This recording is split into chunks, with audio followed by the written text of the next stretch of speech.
क्या हो रहा है कि अब्राहम और लूत ये दोनों के बीच में क्या हो गया है कि रिश्तेदार है, तो उनके बीच में झगड़ा ना हो इसके कारण वो लोग क्या हो रहे हैं, अलगाव कर रहे मतलब तुम इस तरफ जाओगे तो मैं इस तरफ जाऊंगा। तो अभी अब्राहम क्या है, मतलब वो बड़ा है ना, अब्राहम बड़ा है और लूत जो है छोटा है। सही है, मैं सही बोल रही हूँ। अब हम जो है हमेशा हमारी एक परंपरा रही है कि जो अच्छा है वो हम किसको देते हैं, बड़े को देते हैं ना। और जो है जो बच गया है या नहीं, मतलब मैं ये नहीं बोल रही कि जो बच गया है, लेकिन फिर भी जो सर्वश्रेष्ठ है, जो अच्छा है, हम वो हमेशा बड़े को देते हैं। और जो है वो बचा हुआ जो है या जो भी रहता है वो छोटे को देते हैं। लेकिन इधर अब्राहम क्या करता है, वो लूत को बोलता है कि तू जो भी चाहिए तू ले ले। अब लूत क्या देखता है, कौन सी जमीन क्या है, उपजाऊ है, कौन सा अच्छी जगह है, क्या है। हम भी वैसे ही है, हम सब भूल जाते कौन बड़ा छोटा, हटाओ सब, पहले क्या है मुझे अच्छा मिलना चाहिए, है ना। यहाँ पे वो क्या कर रहा है, अपने लिए अच्छा चुन रहे हैं। हम सभी वैसे, ये एक इंसानी स्वभाव है कि हम खुद के लिए क्या करते हैं, बेस्ट वाला लेते हैं। तो सेम चीज़ उसने भी किया, लूत ने, उसने अच्छा लिया। अब्राहम यहाँ पे उसका बड़प्पन नज़र आता है कि उसने उसको वो दे दिया। यहाँ पे ना मैं जब पढ़ रही थी वो कि अब्राहम के जीवन से वो केवल विश्वास में एकदम महान नहीं था या विश्वास में दृढ़ न था, लेकिन वो एक जिम्मेदार व्यक्ति था, एक ऐसा जिम्मेदार जो केयर करना जानता है, जो संभालना जानता है। ठीक है, वो लूत को दे देता है, ठीक है तू ले ले। वो अपने लिए नहीं सोचता है कि ये सब अच्छा ले लेगा तो फिर मेरा क्या होगा, नहीं, वो क्या कर रहा है, उसको दे रहा है। उसने सब ले लिया, अच्छा लेके गया, ठीक है। अब उसके बाद वापस उसको पता चलता है कि लूत को क्या कर लिया है, कुछ राजाओं ने लेकर चले गए, और इसको खबर मिलती है कि क्या हो गया, लूत को ले गए। तो अभी हम जो क्या सोचेंगे, हमारे मन में ना कड़वाहट बहुत जल्दी आती है कड़वाहट बहुत जल्दी आ गई। देखा मेरे साथ में था, सब मैंने ही दिया था, हाँ, लेकिन एक उसने सोचा नहीं मेरे बारे में कि मैं अच्छा सब ले लूँगा तो इनका क्या होगा, खाली अपने बारे में सोचा। अब पता चला लेके गए उसको, है ना। हम क्या करते हैं, हम सब नेगेटिव चीज़ें सोचते हैं, हम कभी नहीं सोचते कि ठीक है जो हुआ, हम सोचते हैं नेगेटिव। देखा अभी उसने ऐसा किया ना, अब पता चलेगा उसको, उसने मेरे से सब अच्छी चीज़ें लेके गया ना, इसलिए उसको राजा उठा के लेके चले गए यहाँ पर। लेकिन लूत को वहाँ पे ले गए, लेकिन अब्राहम यहाँ पे ऐसा कुछ नहीं सोचता है। वो क्या करता है, लूत को बचाने के लिए वो सब घोड़े तैयार सब करता है और जाता है और वहाँ पे वो बचाता है। देखो मैं ना पूरा सब बता रही हूँ कॉन्सेप्ट। और यहाँ पे क्या होता है कि वो जाके उसको बचा के लेके आता है। अब जो राजा लोग रहते हैं ना, वो क्या सोचते हैं कि अब्राहम ने क्या किया है, सबको बचाया है, तो अब्राहम क्या हो गया, महान हो गया।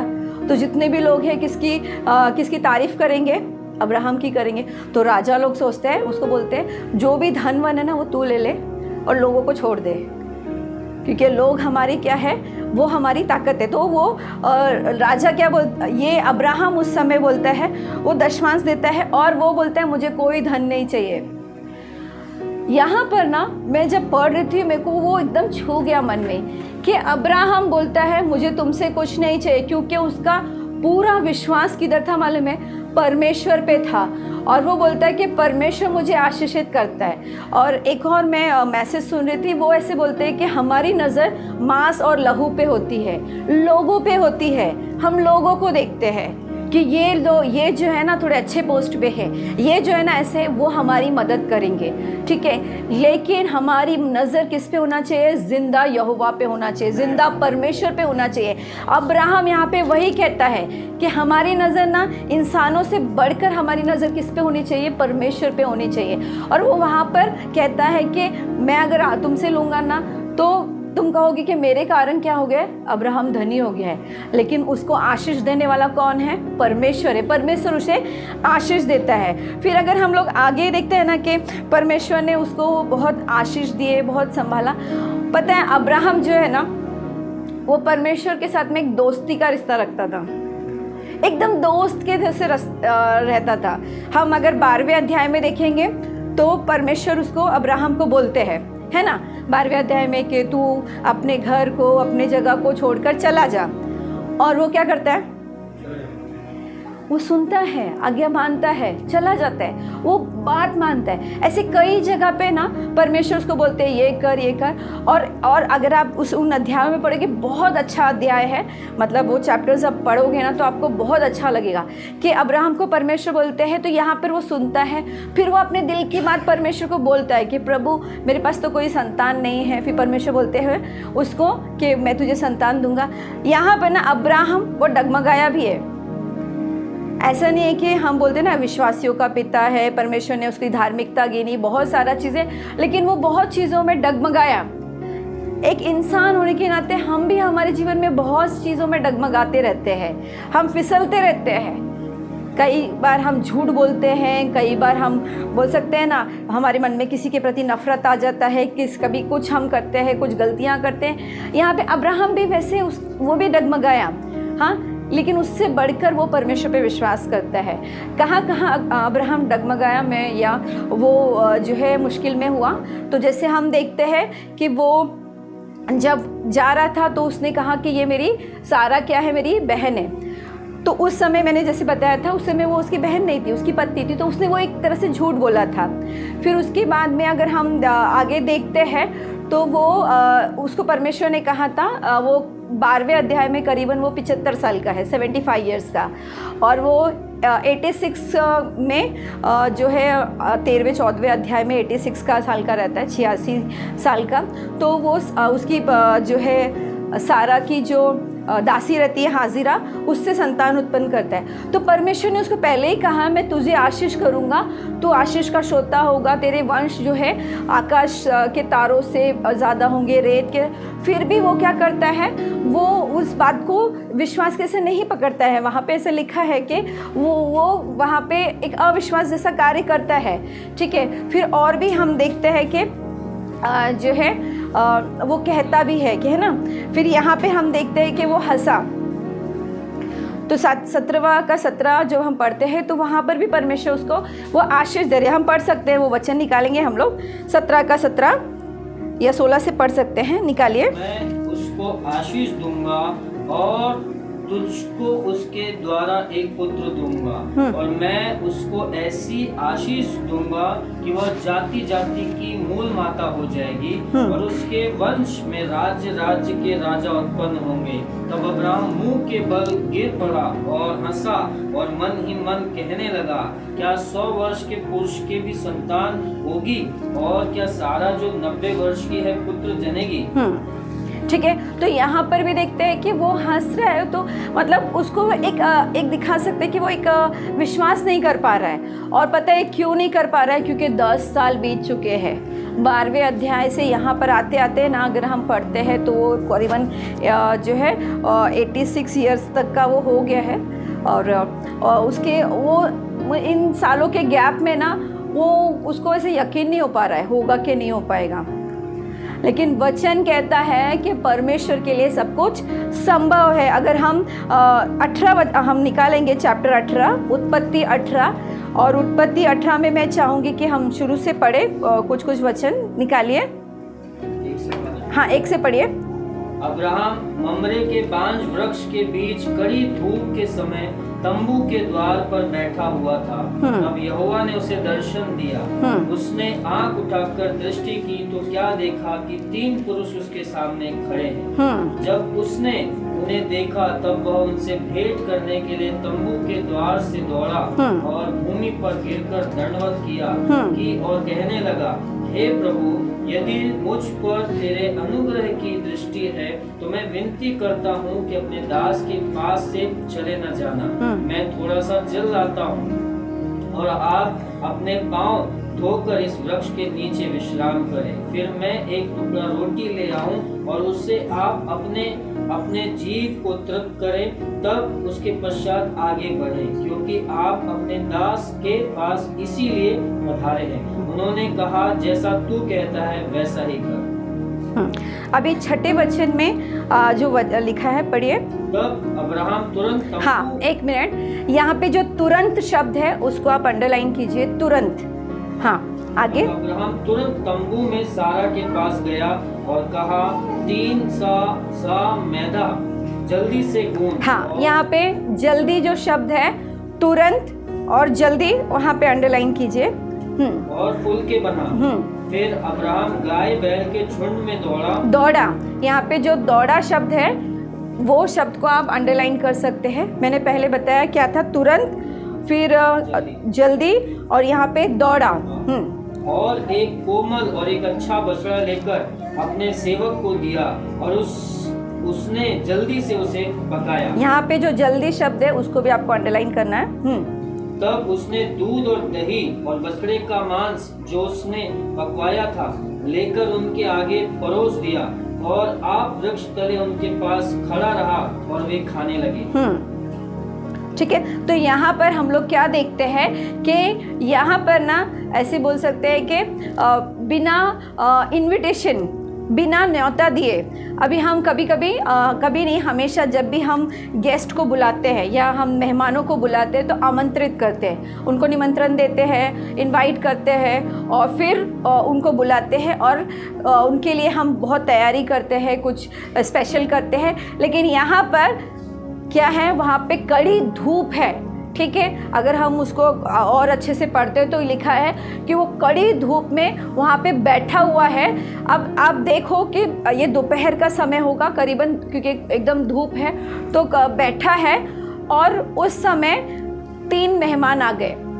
अब ये इन मेहमानों को उसने निमंत्रण नहीं दिया, इनविटेशन नहीं दिया, अचानक में मेहमान आ गए। तो अब हम अपने आप को उसकी जगह रखते हैं। हम तो जब मेहमान आते हैं तभी भी सोचते हैं कि कैसे भी करके इनको वो करते हैं, मतलब मेहमान नवाजी यहाँ पर हम देखते हैं जो है किस तरीके से वो करता है। तो यहाँ पे 3 मेहमान आ गए जिनको वो जानता भी नहीं है। आज के डेट में ना कोई हमको अगर पानी भी मांगता है ना तो हम सोच के देते हैं। आज पानी भी बाहर ना हमको खरीद के पीना पड़ता है, बराबर है। पहले के ज़माने में हम देखते थे पियाऊ या जगह जगह पे ऐसे नल लगाए देते थे, लोग पानी देते थे और ऐसे बोलते कि पानी देना एक बहुत अच्छा ये काम है कि प्यासे को पानी पिलाना बहुत अच्छी बात है। मेरी मम्मी हमेशा बोलती थी कि कोई भी अगर प्यासा है तो उसको पानी ज़रूर पिलाना, कोई भूखा है तो उसको खाना देना। ऐसा पहले सोचा जाता था, लेकिन आज कोई नहीं सोचता है। आज आपको प्यास लगा है ना तो आप एक बोतल पानी खरीद के दोगे, कोई नहीं देता है उसको। और लोग बहुत सारा सोच विचार करते हैं हर बात में। और मेहमान आ जाए तो एक पिक्चर भी बनी है, अतिथि कब जाओगे क्या आओगे कैसा है, मतलब बोलते हैं अरे अतिथि क्या है, जाओ, एक दिन आएगा, जाओगे आओगे जो भी है। हम सोचते हैं मेहमान जो है आए और जल्दी से जल्दी जाए। ठीक है, हम प्यार से उनको बोलते हैं अरे आप आए, मन में सोचते क्यों आए, हाँ, और फिर बोलते हैं आते रहना, फिर हम बोलते हैं मत आना कभी भी फिर बोलते उनको बोलते हम क्या बोलते हैं कि अरे आप आए बहुत खुशी हुई, आप आए तो खर्चा बढ़ गया बोलते हैं, है ना। तो हम जो है दोहरा स्वभाव करके बात करते हैं। कभी हम उनको बोल तो मुस्कुरा के रहे, आपसे मिलके बहुत खुशी हुई, बोलते तुझसे मिलके ही सबसे ज़्यादा दुख होता है ना। जीवन में हम ऐसे सोचते हैं। लेकिन यहाँ पे अब्राहम के बारे में हम देखते हैं कि वो जो 3 मेहमान आए उनके लिए वो बोलता है, खुद से उनको न्योता दे रहा है कि आप आइए यहाँ से, बिना बोलते ना कुछ खाए पिए या विश्राम किए मत जाओ। और उनको वो बुलाता है और फिर वो ऐसे आराम से नहीं करता है। वो क्या करते हैं, तुरंत दौड़ के गया, वो तुरंत से अपनी पत्नी को कहता है सारा को, तू क्या कर, फटाफट फुलके बना, रोटी बना, और तुरंत भाग के जाता है और उसको बछड़ा लेके आता है सबसे अच्छा, और बोलता है कि चलो खाना बनाओ। और वो ना उनके आगे दूध दही और खाना उनके लिए सर्व करता है। और वो एक बोल सकते ना सेवक के नाई खड़ा रहता है। यहाँ पर वो लिखा है कि वो जानता ही नहीं है, अजनबी जैसे हैं, उसको पता नहीं है कौन है। हम पहचान वालों की भी सेवा नहीं करते। कई घरों में हम चले जाएं तो उधर बात करते रहेंगे, बाद में बोलेंगे थोड़ा एक गिलास पानी मिलेगा क्या, तो वो लोग पानी देते हैं, सच बोल रही हूँ मैं। फिर वो लोग बहुत ऐसा घूम फिर के आने के बाद पूछेंगे आप चाय पियोगे क्या तो हम नहीं चाहिए, हाँ ठीक है। मैंने तो पूछा था चाय के लिए लेकिन उन्होंने मना कर दिया, है ना। कई घरों में अभी हमारा जो कल्चर है वो इस तरीके का है कि हम पूछते पानी पियोगे, तो सामने वाला क्या बोलेगा, नहीं पिएंगे चाय पियोगे, खाना पीना तो दूर की बात है, हम ऐसे पूछते हैं चाय पीना है, पानी पीना है, अब पता नहीं कोई व्यक्ति हमारे घर पे आया है, उसने सुबह से खाना खाया है नहीं खाया है, वो कहाँ से आया है, किस तकलीफ़ से आया है। हो सकता है बहुत ज़्यादा टेंशन में हो, परेशान हो, है ना, और शायद नाराज़ हो, गुस्से में हो, झगड़ के आया है, किसी चीज़ में आया है। वो आपके पास आया है और आप उसको एक फॉर्मेलिटी करके पूछ के रहने देते हो। आप ये नहीं बोलते हो कि चल खाने के टाइम पे आया तो चलो खाना खिला दे। आप नहीं, मैं भी, है ना, मेरे घर पे भी आया तो हम क्या करते हैं, ज़्यादातर हम उसको फॉर्मेलिटी पूछते हैं। पानी पीना है, खाना तो पूछते ही नहीं आज के ज़माने में। खाना तो सिर्फ न्योते के टाइम पे पूछते हैं, इनवाइट किया तभी खाना खा के जाना, है ना।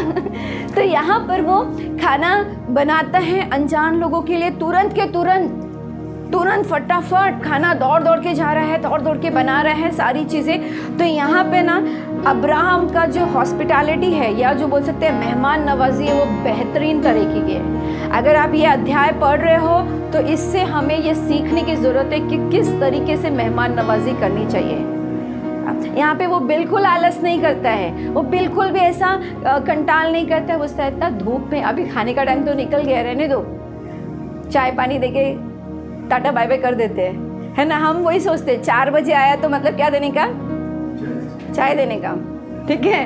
और अगर 11 बजे आया तो क्या देना है, जूस दे दो, चाय नहीं दिया तो, है ना, उस समय नाश्ता नहीं मिलेगा। हमारा एक सिस्टम है, लेकिन वहाँ पर अब्राहम वैसा नहीं कर रहा है। अब्राहम जो है बोल सकते इतना मेहनत करके वो जो है क्या कर रहा है, सब कुछ उनको तैयार करके दे रहा है और वो कर रहा है। यहाँ पर उसकी जो मेहमान नवाजी है वो बेहतरीन है, और वो एक जिम्मेदार इंसान है। वो केवल अपने लिए नहीं, केवल अपने भतीजे के लिए नहीं, केवल अपनी पत्नी के लिए नहीं, लेकिन और लोगों के प्रति भी। यानी कि यहाँ हम सीखते हैं कि सिर्फ हमको हमारे परिवार के लिए नहीं करना है। हम जो भी अच्छा काम किसके लिए करते हैं, अच्छा काम किसके लिए करते हैं, हमारे परिवार के लिए। खाना अच्छा बनाना है तो परिवार के लिए बनाएंगे, है ना। पुरुष भी जो है वो अपने परिवार के लिए ही अच्छा कार्य करने का सोचते हैं। लेकिन यहाँ पर वो देखता है कि कोई अजनबी भी मिलता है तो उसके लिए वो क्या कर रहा है, तुरंत के तुरंत वो दौड़ कर जा रहा है और अच्छे से उनको मेहमान नवाजी कर रहा है। और उससे खुश होकर आगे हम पढ़ते हैं। उन्होंने हाँ आगे पढ़िए ना, 7वें वचन से। फिर अब्राहम गाय बैल के झुंड में दौड़ा और एक कोमल और अच्छा बछड़ा लेकर अपने सेवक को दिया, और उसने जल्दी से उसे पकाया। तब उसने दूध और दही और बछड़े का मांस जो उसने पकवाया था लेकर उनके आगे परोस दिया, और आप वृक्ष तले उनके पास खड़ा रहा और वे खाने लगे। उन्होंने उससे पूछा, तेरी पत्नी सारा कहाँ है? उसने कहा, वह तो तंबू में है। उसने कहा, मैं वसंत ऋतु में निश्चय तेरे पास फिर आऊंगा और तेरी पत्नी सारा के एक पुत्र उत्पन्न होगा। सारा तंबू के द्वार पर जो अब्राहम के पीछे था सुन रही थी। अब्राहम और सारा दोनों बहुत बूढ़े, और सारा का मासिक धर्म बंद हो गया था। इसलिए सारा मन में हंसकर कहने लगी, मैं तो बूढ़ी हूँ और मेरा पति भी बूढ़ा है, तो क्या मुझे यह सुख होगा? तब यहोवा ने अब्राहम से कहा, सारा यह कहकर क्यों हंसी कि क्या मेरे जो इतनी बूढ़ी हो गई सचमुच एक पुत्र उत्पन्न होगा? क्या यहोवा के लिए कोई काम कठिन है? हाँ। नियत समय में यहोवा अर्थात वसंत ऋतु में मैं तेरे पास फिर आऊंगा और सारा के लिए के पुत्र उत्पन्न होगा। तब सारा डर के मारे यह कहकर मुकर गई कि मैं नहीं हंसी। उसने कहा, नहीं तू हंसी तो थी। हाँ, तो यहाँ पर अगर आप देखते हो तो सारा कहाँ पे मालूम है आपको? तंबू के अंदर है। अभी बाहर कौन है आपको पता चलेगा? बाहर कौन चल रहा है आपको पता चलेगा? लेकिन तंबू के अंदर सारा बैठी है और परमेश्वर यहाँ पर बाहर है और तंबू के अंदर वो हंस रही है। ऐसे ही लिखा है ना यहाँ पे कि तंबू के अंदर सारा हंस रही है। अब मुझे यहाँ पे वो आवाज़ करके तो नहीं हंसी है, ऐसे हा हा हा हा करके तो नहीं हंसी है, ज़ोर से आवाज़ के साथ में तो नहीं हंसी है ना।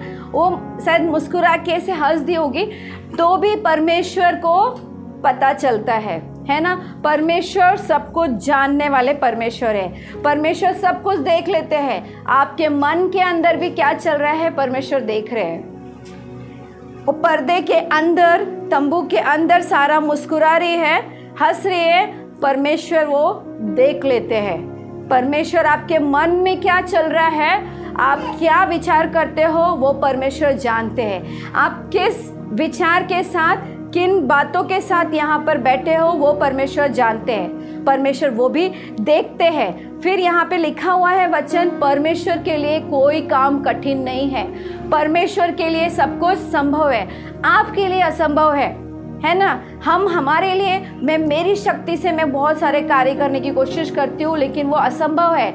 लेकिन वचन कहता है परमेश्वर के लिए कोई काम कठिन नहीं है। तो यहाँ पर साफ सफाई से लिखा है कि, साफ तरीके से लिखा है कि परमेश्वर के लिए सब कुछ संभव है। और दूसरा है, परमेश्वर सब कुछ जानते हैं, आपके जीवन की भी सारी बातें जानते हैं, और परमेश्वर सब कुछ देखते हैं। तंबू के अंदर हो चाहे कहीं पर भी हो, परमेश्वर सब कुछ देखते हैं। और फिर आगे अगर हम देखते हैं ना, तो यहाँ पे 2 संदेश है। आपको मालूम है कौन सा संदेश है? यहाँ पर ये जो 3 मेहमान आए थे, वो कुछ संदेश लेकर आए थे। वो 2 संदेश थे। एक जो संदेश था वो था कि परमेश्वर क्या करने वाले थे, एक शुभ संदेश था। शुभ संदेश कौन सा था? हाँ, सारा को पुत्र होगा। कौन सा संदेश था? सारा को पुत्र होगा। और दूसरा संदेश था परमेश्वर के न्याय करने की सामर्थ से जुड़ा हुआ, जो सदोम और गमोरा पर दिखने वाला था। ठीक है, तो यहाँ पे 2 संदेश की बात हुई है कि जिसमें सारा जो है क्या होगा, पुत्र को जन्म देगी। एक खुशखबरी है, एक आशीष है जो पूरा होगा। कब पूरा होगा? कब पूरा होने वाला है? अगले साल हम फिर आएंगे। ठीक है, और उस समय क्या होगा, सारा को पुत्र होगा। वहाँ पे ऐसे ही लिखा हुआ है ना कि वो कहते हैं कि परमेश्वर के लिए कोई काम कठिन नहीं है। और उसके बाद 2 संदेश देते हैं। अब यहाँ पे मैं फटाफट आगे जाती हूँ क्योंकि हमने काफ़ी डीप में देख लिया ये। यहाँ पर क्या हो गया, परमेश्वर अब्राहम को साथ में लेते हैं और दोनों चल रहे हैं, बात कर रहे हैं। मैंने कहा ना, अब्राहम जो है परमेश्वर दोस्त के जैसे वो लोग रहते थे। परमेश्वर जो है अब्राहम से बात करते थे और अब्राहम भी परमेश्वर से बात करता था। अगर आप 12वें, 13वें, 14वें अध्याय में देखोगे तो पहले अब्राहम सुनता है, फिर जो है वो अब्राहम कहता है परमेश्वर से, परमेश्वर बोलते हैं। इस तरीके से लोगों की बातें होती है।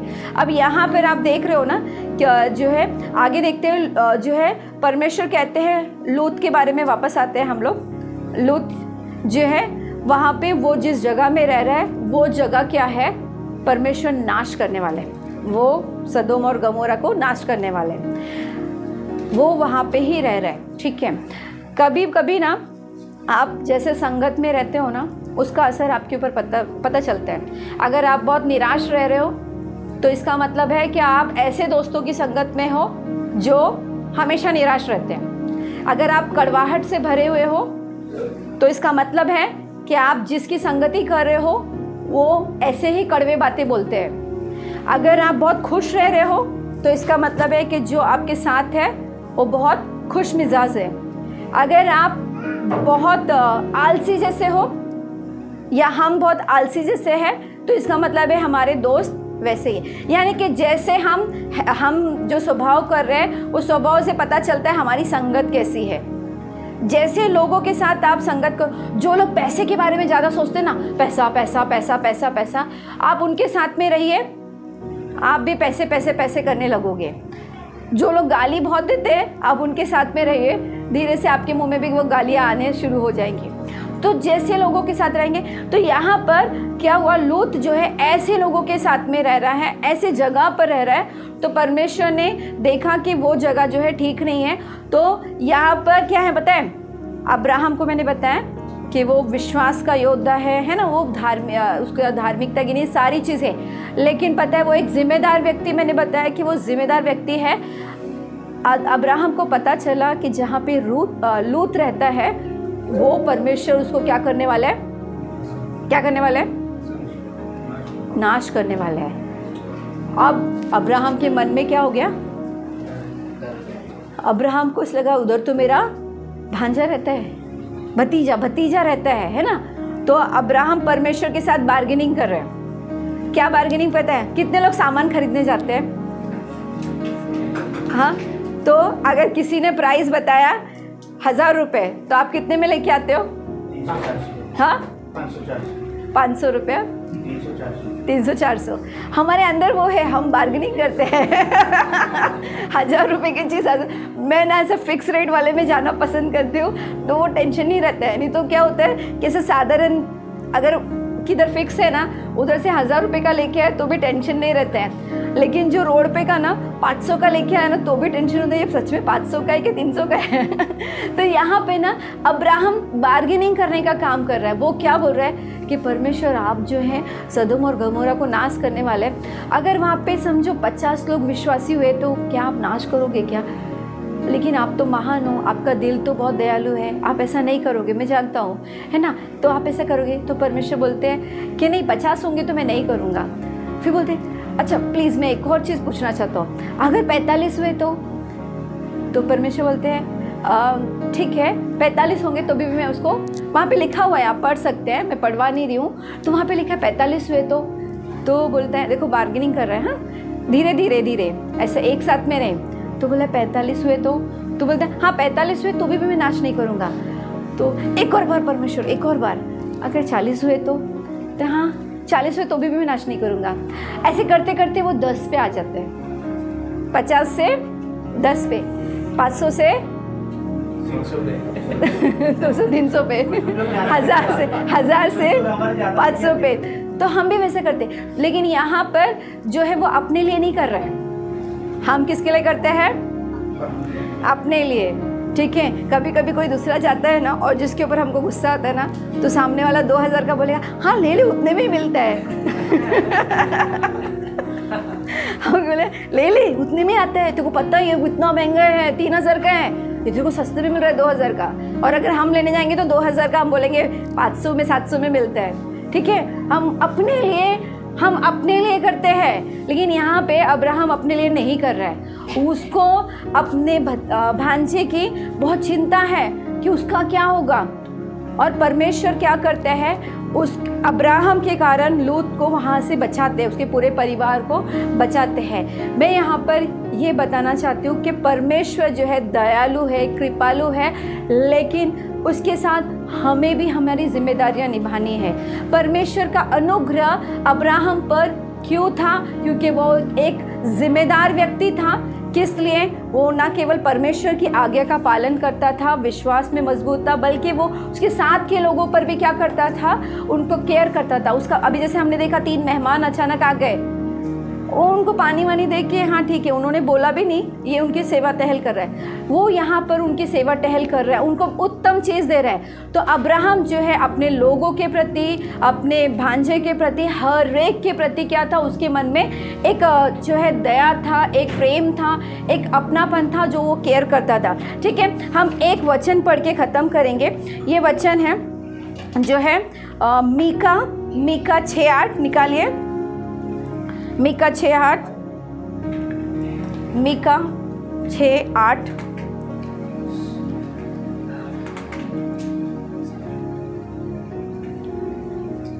मीका 6:8 पढ़िए।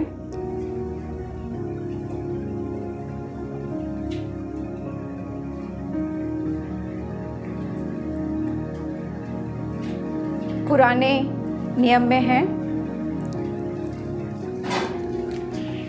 हे मनुष्य, तुझे बता चुका है कि अच्छा क्या है और यहोवा तुझसे इससे छोड़ और क्या चाहता है। हाँ, एक मिनट ध्यान से सुनिए, यहाँ पे क्या लिखा है, ध्यान से सुनिए। यहाँ पे लिखा है, हाँ फिर से पढ़िए।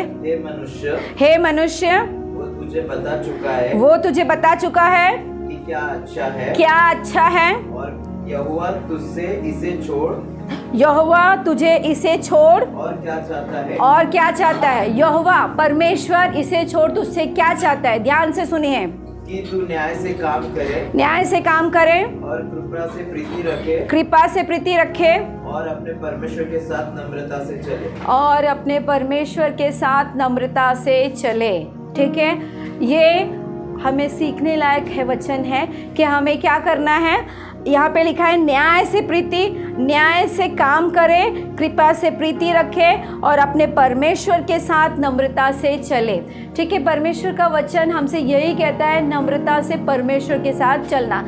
अब्राहम के जीवन में हम देखते हैं कि वो जब बार्गेनिंग भी कर रहा है ना, वो जब बोल रहा है ना परमेश्वर कम लोग रहेंगे, तो वो नम्रता का स्वभाव। यहाँ पे ना अब्राहम भी हंसा, सारा भी हंसी, लेकिन सारा को परमेश्वर ने डांटा वहाँ पे कि तू हंसी क्यों। लेकिन अब्राहम को परमेश्वर कंटिन्यू बात करते हैं। वहाँ पे 17वें वचन के आगे आप पढ़ोगे तो परमेश्वर से बातें कर रहे, वहाँ डांट नहीं रहे। क्यों नहीं? क्योंकि अब्राहम ना परमेश्वर के साथ नम्रता से चलता रहा।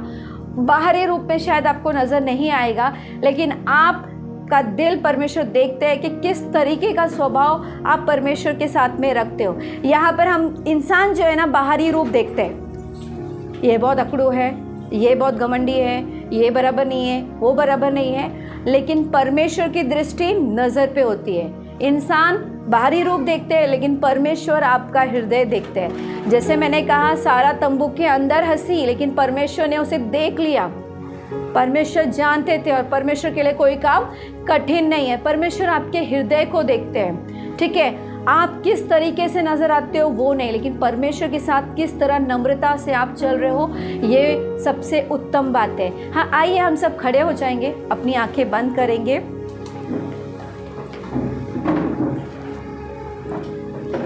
आइए हम खड़े हो जाएं, अपनी आंखें बंद करें।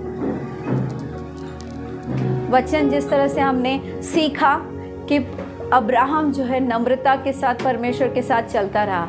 ऐसा नहीं है कि अब्राहम के जीवन में मुश्किलें नहीं आई। जब उसने अपने भांजे को